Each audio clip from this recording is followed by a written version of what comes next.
The day Robert's first love returned to the country, I left, carrying his child. 3 years later, we met again at a business banquet. The boss next to me was urging me to drink, but I politely declined. It's getting late. I have to go pick up my child. Just as the words left my mouth, Robert's deadpan voice came from behind me. Child.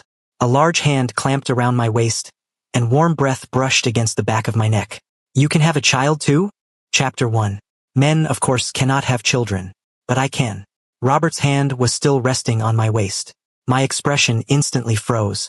Before I could even open my mouth, the weight at my waist suddenly vanished. Robert stepped in front of me, wearing a fake smile as he raised his glass. Just a joke. Mr. Oliver, don't mind me. I averted my gaze in a panic, tugged at my collar, and made up a random excuse to leave in a hurry. It wasn't until I walked out of the venue that the burning stare on my back finally disappeared. I leaned against the restroom wall, gasping for air. No one could have expected that former lovers would reunite in such an awkward way. Soon, the rhythmic clicking of leather shoes against the tiles echoed outside the door. I held my breath and looked down through the gap under the stall door. A pair of impeccably polished leather shoes stopped right outside. I covered my mouth, not daring to make a single sound. An eerie silence fell outside the door. I blinked. The leather shoes tapped the ground lightly twice, like a warning. Robert's calm voice rang out. Come out. Those 2 short words made me break out in a cold sweat. The fear carved into my bones made me involuntarily open the stall door. Robert stood outside, dressed in a black suit. His tall figure almost completely blocked the overhead light. He looked down at me, his lowered eyelashes concealing the thick, swirling desire in his eyes. I looked up at him, my lips trembling slightly, perhaps still clinging to a sliver of false hope. I asked, Is something the matter? Robert had his hands in his pockets, his broad, straight shoulders blocking all my escape routes. He looked at me without speaking. He simply took a hand out of his pocket and reached toward me. Long time no see. Do you have anything you want to say? Of course I did, but clearly saying it would be useless. He had already recognized me. Sitting in Robert's car, the flush on my face still hadn't faded. The corners of my eyes stung slightly from tears. I opened my mouth, trying to negotiate. I have things to do later. Can you let me leave first? The driver in the front seat tactfully lowered the privacy partition. Robert still maintained that calm facade. Only I could tell from the slight twitch in his jawline that he was absolutely furious at this moment. Hearing my words, he turned his head, his voice level. We'll go home first, then we'll talk. I swallowed nervously.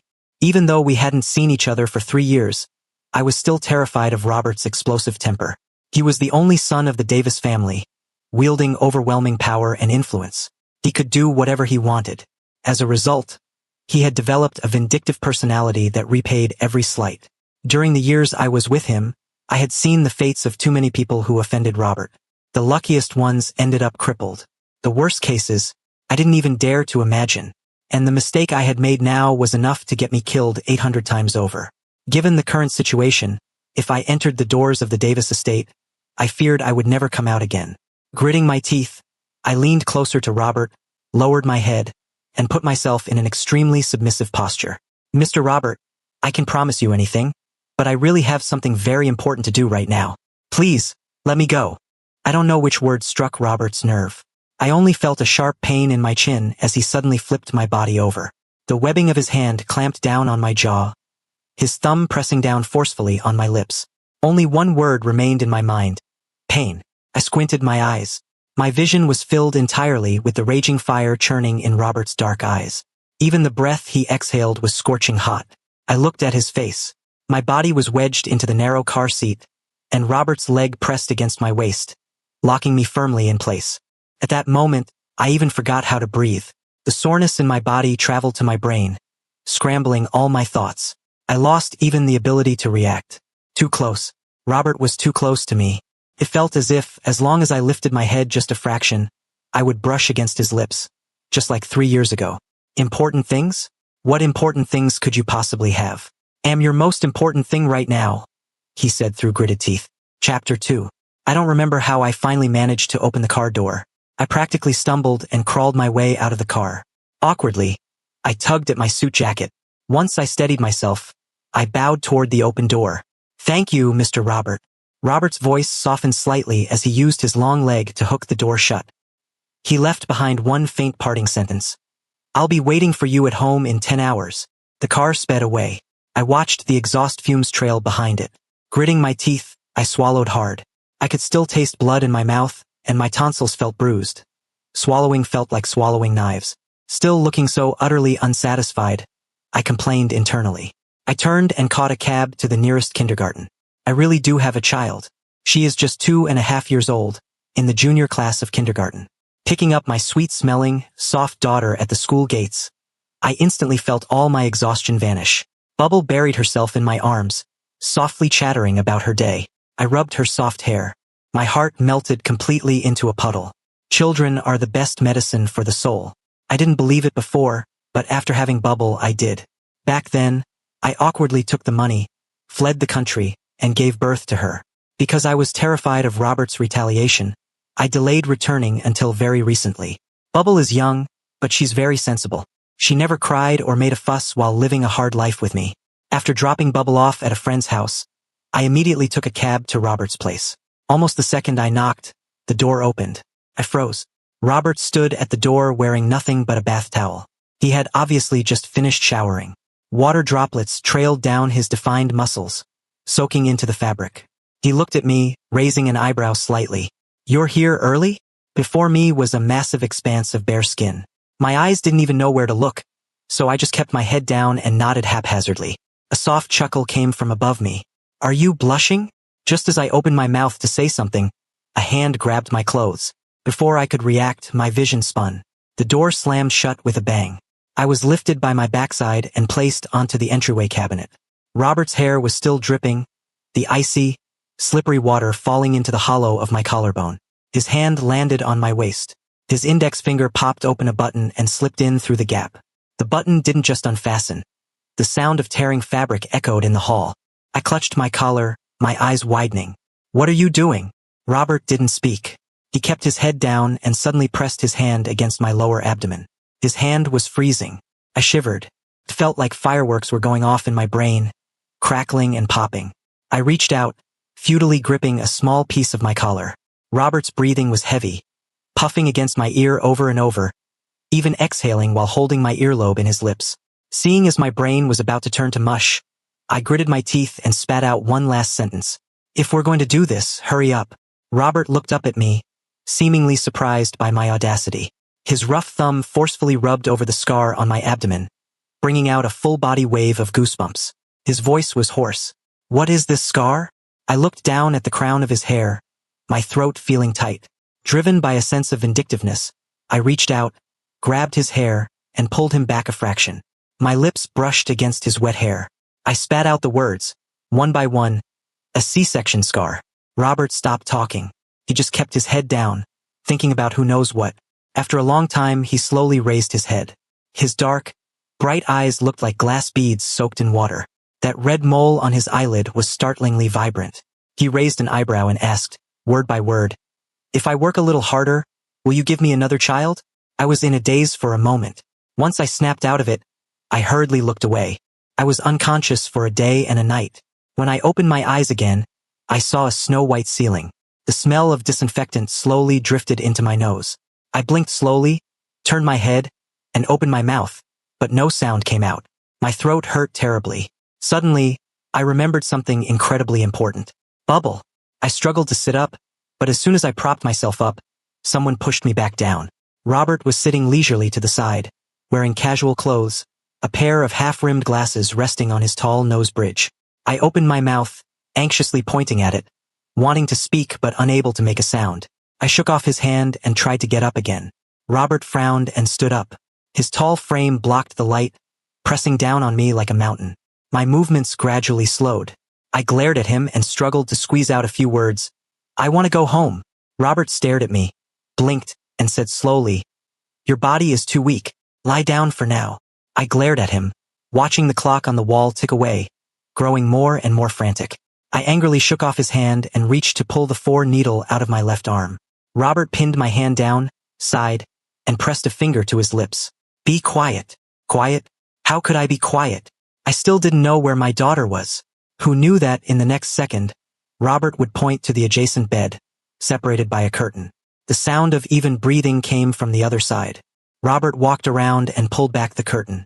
I saw Bubbles' little face buried in the blanket, her exposed cheeks flushed, sleeping soundly. My movements instantly lost all their strength, and I collapsed softly back onto the bed.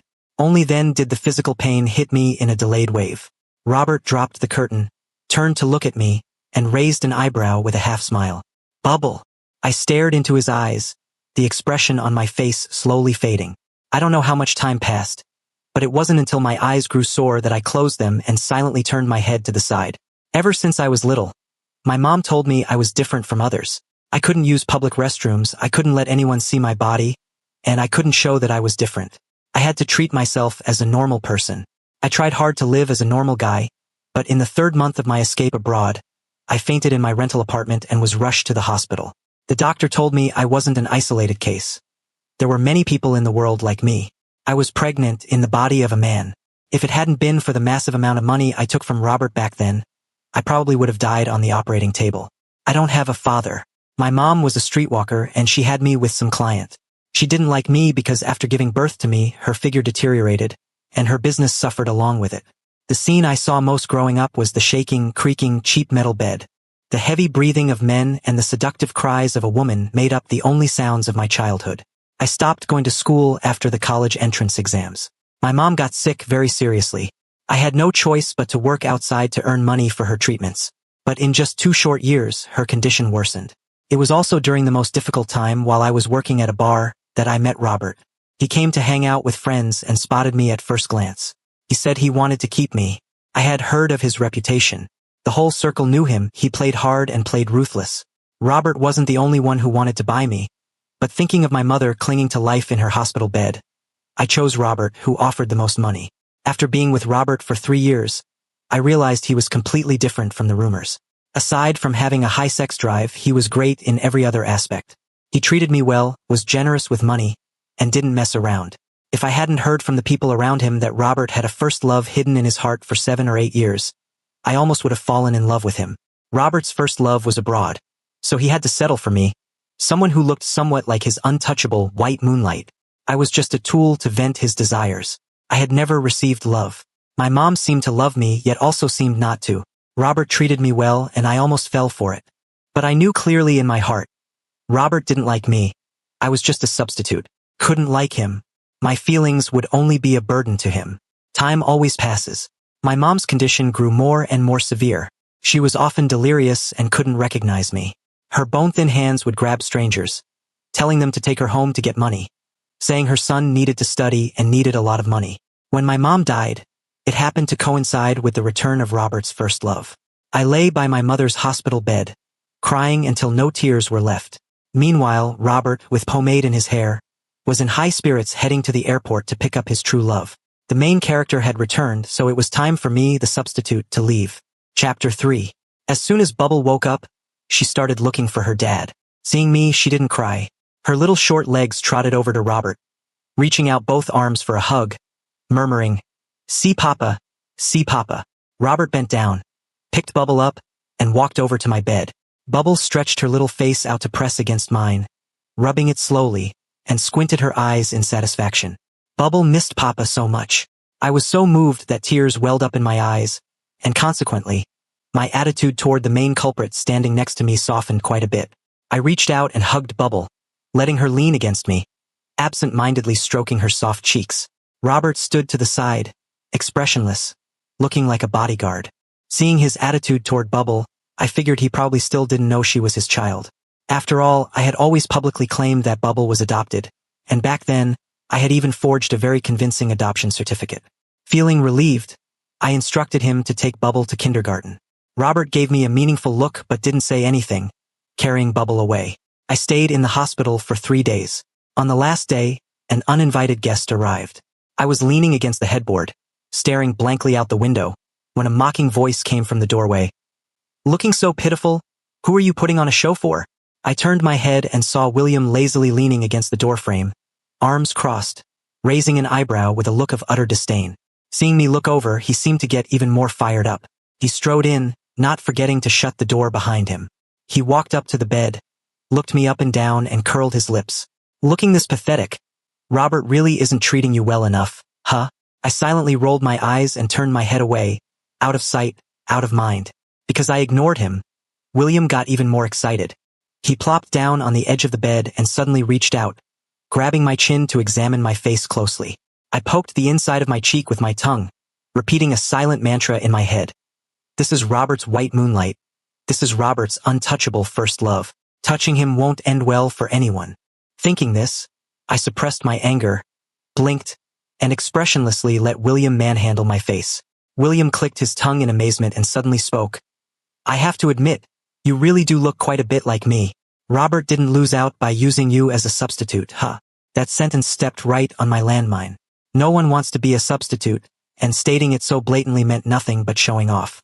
With a cold face, I slapped his hand away. Mr. William, stop joking around. I need to rest. Please get out. Having his pride wounded, William looked displeased.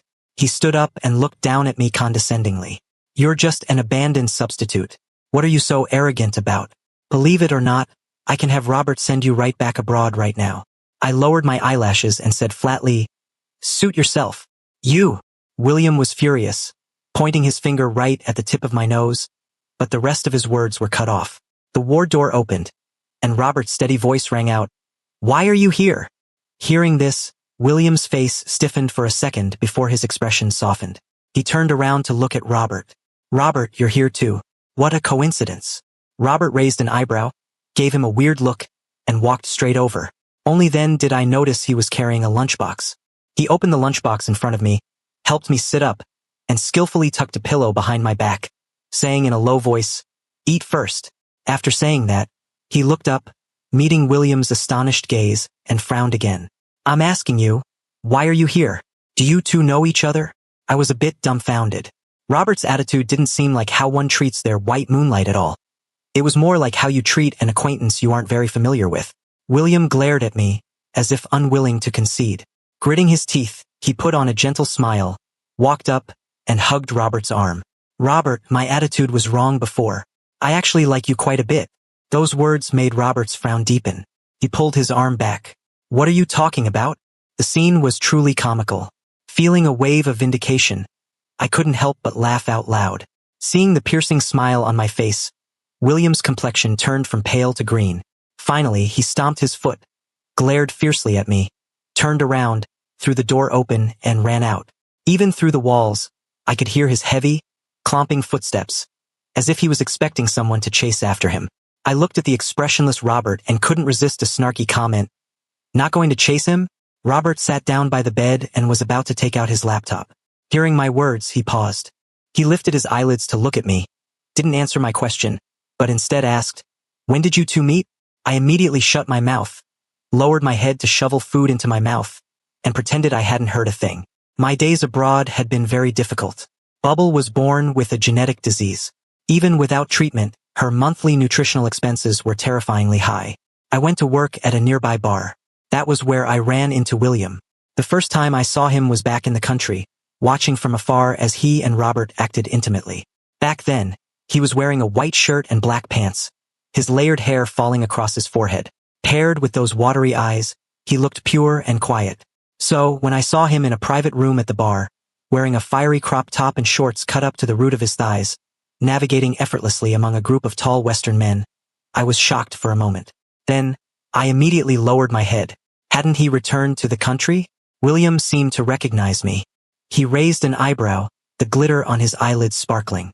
That waiter, yes, you. Come here. His eyes were full of amusement. He pointed at the bottles of alcohol on the table and waved his hand. Drink one bottle, $10,000. The people around him jeered in a language I didn't understand. Thinking of Bubble's tender little hands, I gritted my teeth and agreed. I didn't have a high tolerance for alcohol.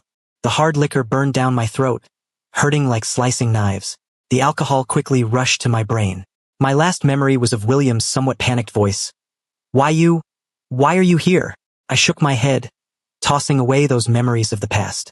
Looking at Robert, who was entirely focused on his work in front of me, I suddenly thought of Bubble. Where's Bubble? Robert took off his earphones and looked at me. Bubble is at kindergarten.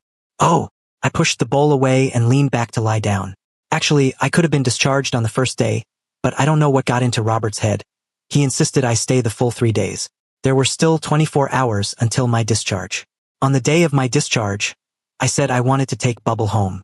Robert didn't object. He was busy on a phone call, gave a rushed nod, and left.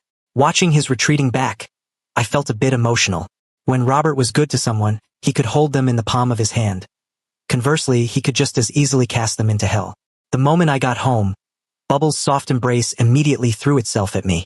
I crouched down to hug her, looking straight into her eyes. Bubble, let's go visit Grandma. Okay? Bubble nodded, slightly confused.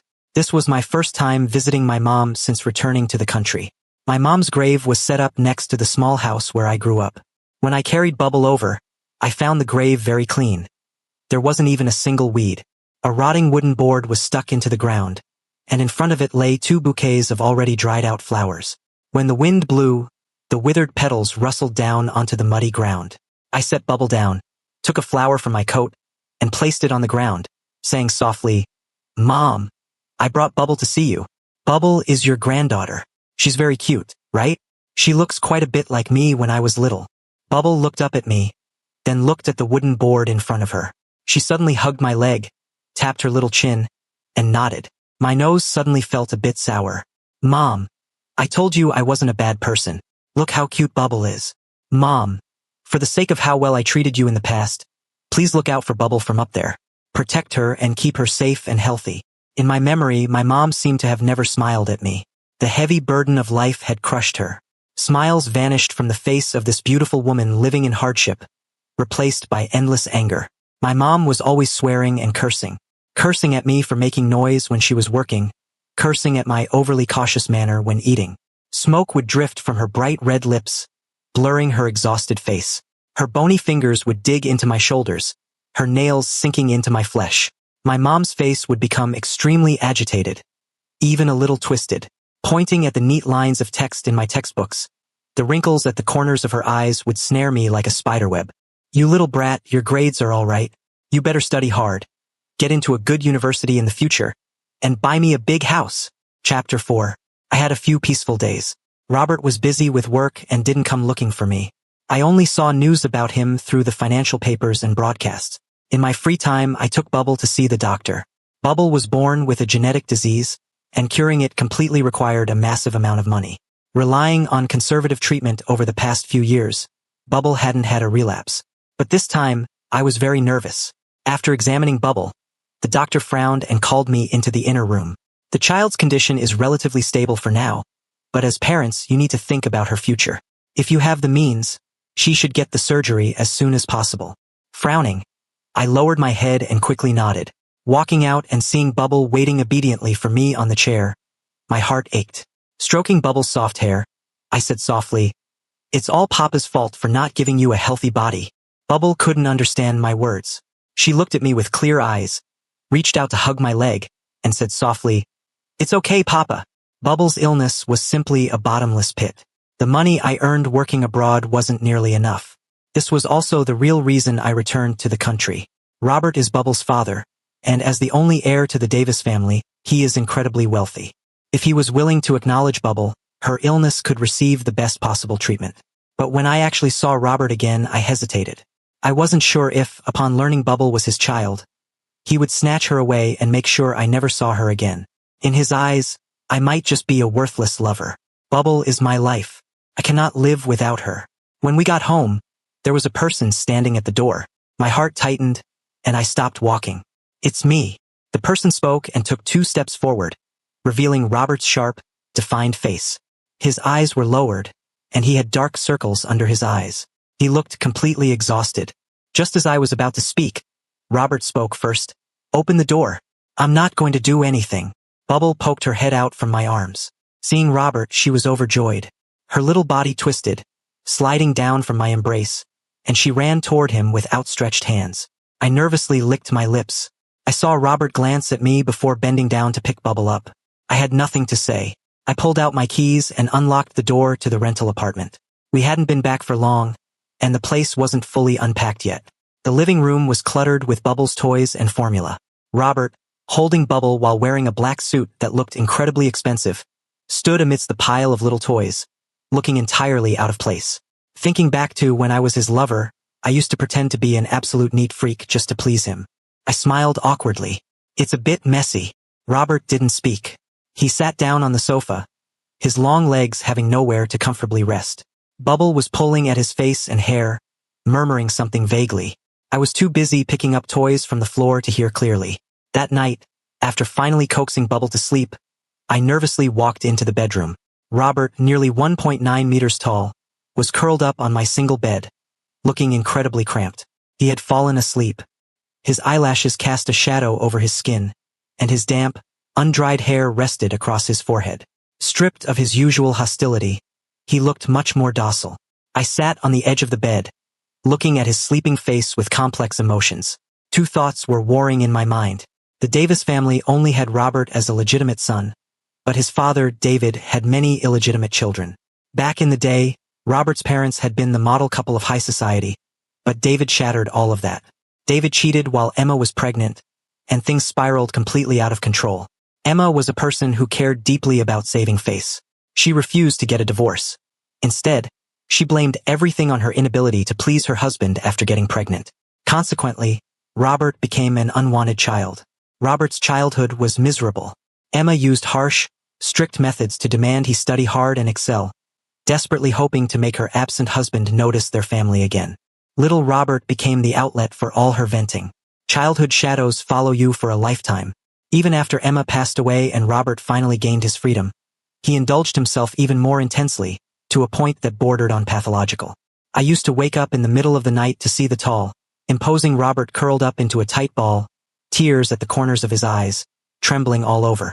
In a sense, we are actually exactly the same kind of people. Chapter 5. Robert was busy taking over the family business. He hadn't shown his face for days. The accident happened very suddenly. Bubble took a fall at kindergarten and was rushed to the hospital. By the time I rushed to the hospital, the doctor shook his head and said, "We need to schedule the surgery as soon as possible. We can't delay this any longer. You need to figure something out." In that moment, my legs suddenly lost all their strength.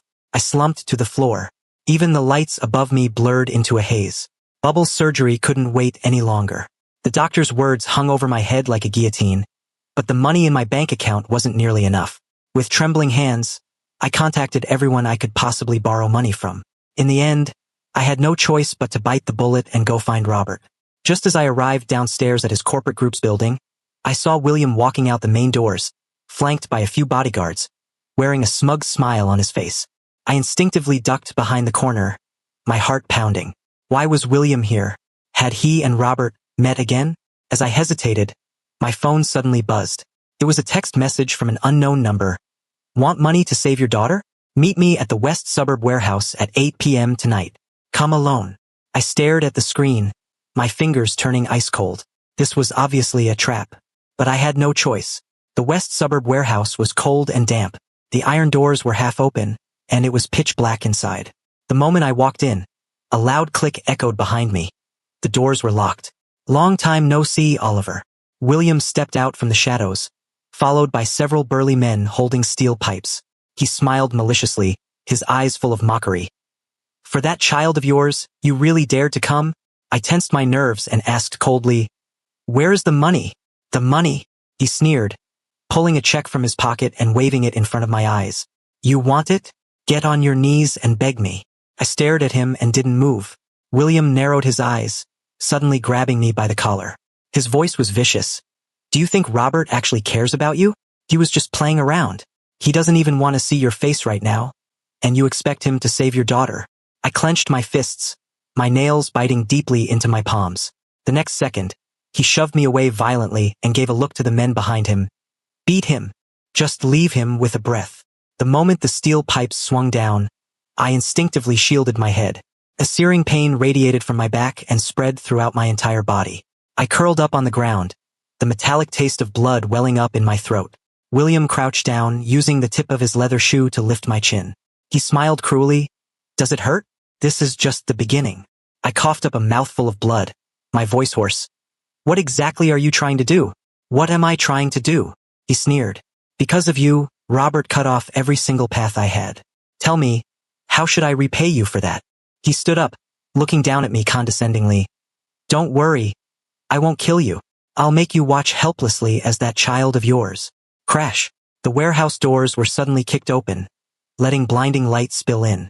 A tall, slender figure stood in the light, wearing a suit, radiating sheer fury from head to toe. It was Robert. William's expression instantly froze. Robert strode over, kicking away the man holding me down. With one hand, he clamped around William's neck and slammed him directly against the wall. Who told you you could touch him? His voice was as cold as ice. His eyes filled with a ferocious, murderous intent. William's face turned flushed as he struggled to squeeze out a few words. Mr. Robert, I was just what? Robert sneered, his fingers tightening their grip. I told you, putting on an act is just putting on an act. Why did you have to push your luck? William couldn't speak. His eyes rolled back, looking like he was about to pass out. Robert tossed him aside, turned around, and scooped me up in his arms. His palms supported the back of my neck, his voice deep and hoarse. Does it hurt? I opened my mouth, but before I could speak, I heard William shouting from behind us. Robert, are you really going to fall out with me over a substitute? Robert slightly lifted his gaze. I told you not to think too highly of yourself. With that, he carried me horizontally in his arms and strode out. In the car, my whole body was trembling, covered in a mix of blood and cold sweat. I was an absolute mess.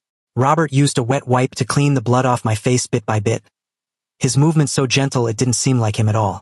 Bubble is in the hospital, I said hoarsely. His fingertips paused. He looked up at me. Bubble is safe. I've already scheduled the surgery. I lowered my eyes as a sudden wave of exhaustion washed over me. The next second, Robert suddenly reached out to cup my chin, forcing my head up.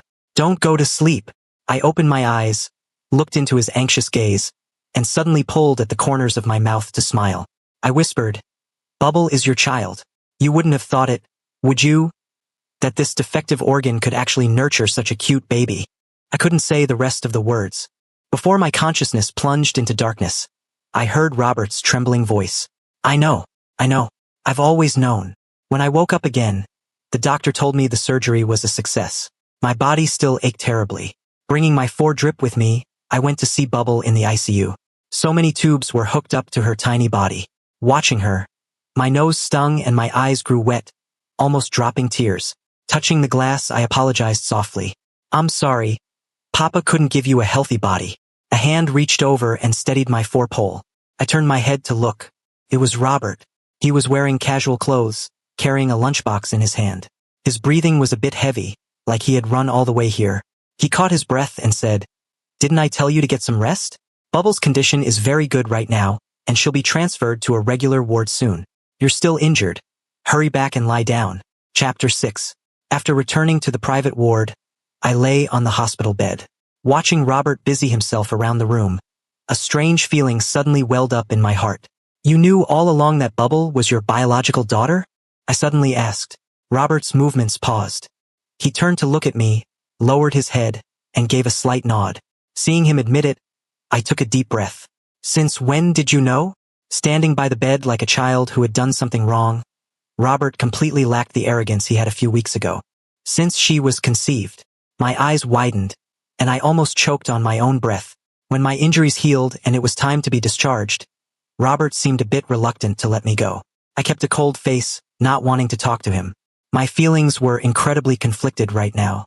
From what Robert told me, he knew my life abroad like the back of his hand, down to exactly what time I went to sleep and woke up.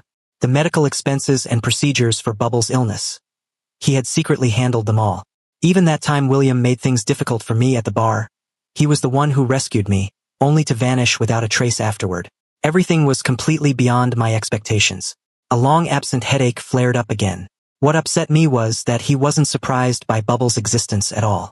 No wonder he was never curious about her background and didn't reject her closeness in the slightest. It had been so long I almost forgot. Robert used to be an incredibly self-centered person, let alone taking care of children. Just hearing a kid cry twice would send him running into my arms, complaining that the crying was too noisy. When Bubble was discharged, Robert came along to pick her up. Bubble still threw herself excitedly into his arms, her little mouth chattering non-stop. Being closer this time, I finally heard it clearly. Bubble was affectionately calling him Papa. Robert shot me a smug look. Bubble is calling me Papa. I didn't say a word, just picked up Bubble's luggage and walked out of the hospital. Robert dropped his stoic facade, smiling warmly as he held Bubble. It made Bubble so curious she reached out to pull at his face. Robert's family dynamics were incredibly complex. When his mother passed away, Robert was 17. Right after his college entrance exams, his father rushed to marry a young, beautiful woman, making her his stepmother. This woman was exceptionally capable. She even managed to tame his usually wayward father. The story devolved into a cliché wealthy family drama.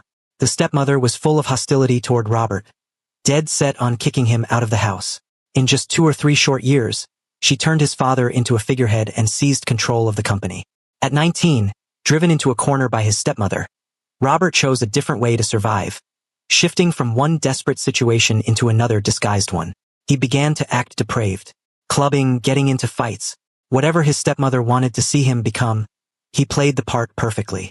With his good family background and looks, many people took the initiative to approach him.